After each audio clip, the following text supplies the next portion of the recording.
রাতের আকাশ অন্ধকারের মাঝে হঠাৎ সবুজ লাল কিংবা বেগুনি আলো নেচে উঠছে, কখনো যেন আগুনের মতো ঝলসে যাচ্ছে, আবার কখনো মৃদু ঢেউয়ের মতো ভেসে বেড়াচ্ছে।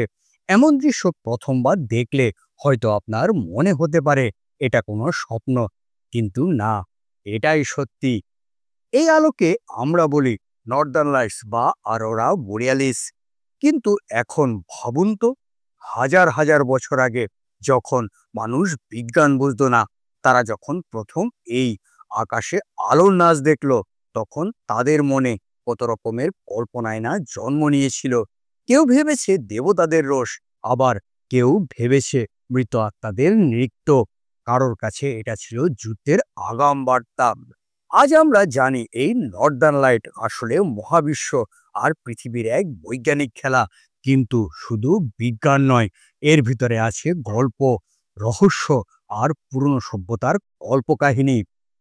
আচ্ছা, আপনাদের মধ্যে কেউ কি আছেন এই নর্দার্ন লাইট দেখার সৌভাগ্য হয়েছে? তাহলে নিচে অবশ্যই কমেন্ট করে জানাবেন।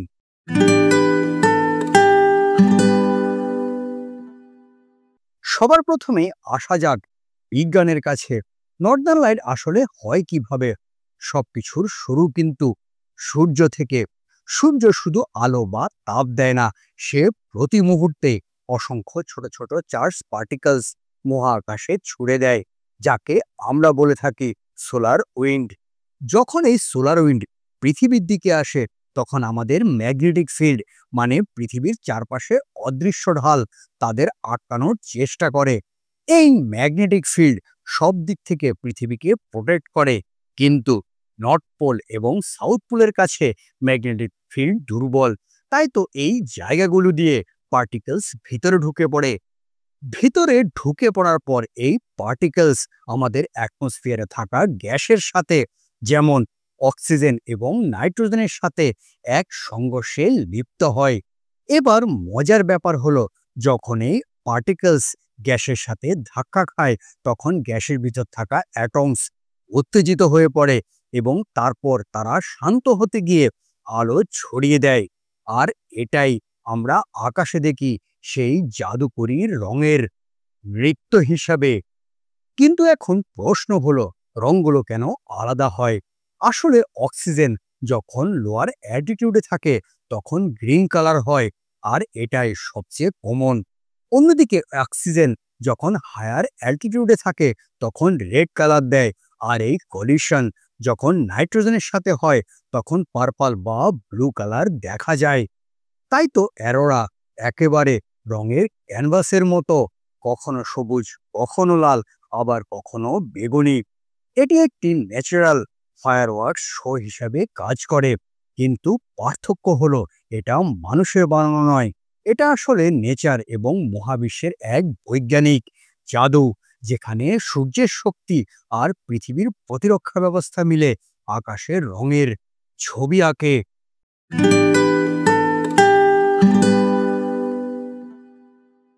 এ তো গেল সায়েন্সের কথা, কিন্তু সায়েন্সের আসার আগে মানুষ কিভাবে এই রহস্যকে ব্যাখ্যা করেছিল, আসুন একে একে শুনে নি সেই গল্পগুলো। প্রথমে আসি ভাইকিংসের কাহিনীতে। স্ক্যান্ডিনেভিয়ার ভাইকিংস যোদ্ধারা বিশ্বাস করতেন এটা আসলে ভ্যালকিরিসরা, অর্থাৎ যোদ্ধার দেবী, যারা মৃত যোদ্ধাদের আত্মাকে ভ্যালি হ্যালেতে নিয়ে যাচ্ছে। আকাশের এই ঝলমলে নাচকে তারা ভাবত ভ্যালকিরিসের ঢালের প্রতিফলন। তাই তো নর্দার্ন লাইট তাদের কাছে ছিল যুদ্ধের গৌরব আর সম্মানের প্রতীক। কানাডা এবং আলাস্কায় ইউনিট নামে যে জনগোষ্ঠীরা বসবাস করত, তারা বিশ্বাস করতেন এই আলো আসলে মৃত আত্মাদের নাচ। কেউ কেউ বিশ্বাস করত এগুলো মৃত শিশুদের আত্মা, যারা আকাশে খেলা করছে। তাদের মাঝে আরোরা ছিল আত্মিক জগতের সঙ্গে জীবিত মানুষের সংযোগের সেতু। ঠিক একই রকমভাবে কানাডার ক্রি উপজাতিরা মনে করতেন আরোরা হলো স্পিরিট গাইড, যারা মৃতদের পরবর্তী জীবনের পথে নিয়ে যাচ্ছে। তাদের কাছে এটি ছিল শান্তি এবং আশার প্রতীক। চীন এবং জাপানের প্রাচীন সংস্কৃতিতে আরোরাকে দেখা হতো স্বর্গীয় ড্রাগনের যোদ্ধা হিসাবে। তাদের মতে আকাশে দুই ড্রাগন একে অপরের সঙ্গে লড়াই করছে, আর তাদের আগুনের শ্বাস আকাশে এই উজ্জ্বল আলো তৈরি করছে। অন্যদিকে এটি নিয়ে মধ্যযুগীয় ইউরোপীয় মানুষের মধ্যে চিন্তা ভাবনা ছিল সম্পূর্ণ আলাদা। মধ্যযুগীয় ইউরোপীয়রা এই আরোরাকে ভয় পেত। তারা অনেকেই ভাবতেন এই আলো মানেই যুদ্ধ, মহামারী এবং দুর্ভিক্ষ আসছে। 1200 শতকে ইংল্যান্ড এবং ফ্রান্সে একবার এই প্রচণ্ড আলো দেখা গিয়েছিল, আর মানুষ ভেবেছিল এটি আসন্ন ক্রুসেডের যুদ্ধের সংকেত। এবার আসা যাক হিস্ট্রির সবচেয়ে গুরুত্বপূর্ণ অংশে। 1619 মহান বিজ্ঞানী গ্যালিলিও প্রথম এই ঘটনার নাম দেন আরোরা বোরেলিস। আসলে তিনি এই নামটি তৈরি করেছেন দুটি পুরনো দেবতার নাম মিলিয়ে।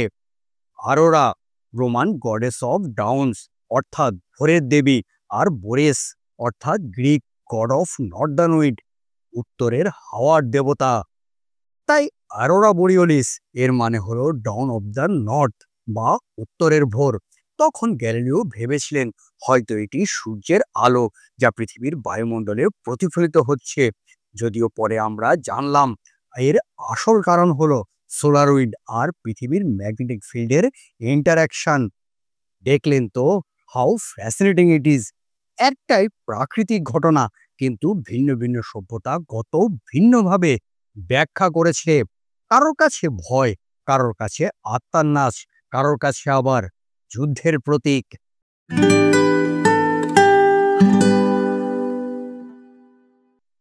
এবার প্রশ্ন উঠতে পারে, কোথায় এই নর্দার্ন লাইটস দেখা যেতে পারে? অবভিয়াসলি আপনাকে যেতে হবে পৃথিবীর একেবারে উত্তর দিকের কাছাকাছি জায়গায়। Norway, Finland, Iceland, Canada, Alaska এবং রাশিয়া, অর্থাৎ যে সমস্ত জায়গাগুলো আর্কটিক সার্কেলের কাছাকাছি, সেখানে এই আরোরা দেখার পসিবিলিটিও সবচেয়ে বেশি। আরোরা সাধারণত সারা বছরই দেখা যায়, কিন্তু সবথেকে ভালো টাইম হলো সেপ্টেম্বর থেকে মার্চ, অর্থাৎ শীতকাল। কারণ এই সময়ে রাতের আকাশ অনেক বড় হয় আর স্কাইও অনেক পরিষ্কার থাকে। নর্দার্ন লাইট যে শুধুই এক মন্ত্রমুগ্ধকর বিউটি তাই নয়, এর এক সায়েন্টিফিক ইম্পর্টেন্সও আছে। কারণ এই ঘটনা directly link to solar activity.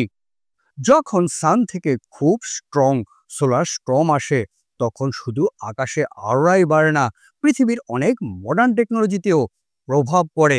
যেমন স্যাটেলাইট ডিস্টার্ব, জিপিএস ন্যাভিগেশনে ভুলভাল তথ্য, এমনকি পাওয়ার গ্রিড পর্যন্ত শাটডাউন হয়ে যেতে পারে। বর্তমানে নাসা এবং ওয়ার্ল্ড সায়েন্টিস্টরা সবসময় আরোরা অবজার্ভ করে, কারণ এগুলো স্পেস ওয়েদারের ওয়ার্নিং সিগন্যাল। একদিকে বিউটি, অন্যদিকে কশন। এটাই হলো নর্দার্ন লাইটের দ্বিমুখী চরিত্র। যদি কখনো আপনার সুযোগ হয় নর্দার্ন লাইট দেখার, তাহলে মনে রাখবেন আপনি শুধু আলো দেখছেন না, বরং নেচারের এক মহাজাগতিক নৃত্য দেখছেন। এই হলো নর্দার্ন লাইট নিয়ে অল্প কিছু কথা।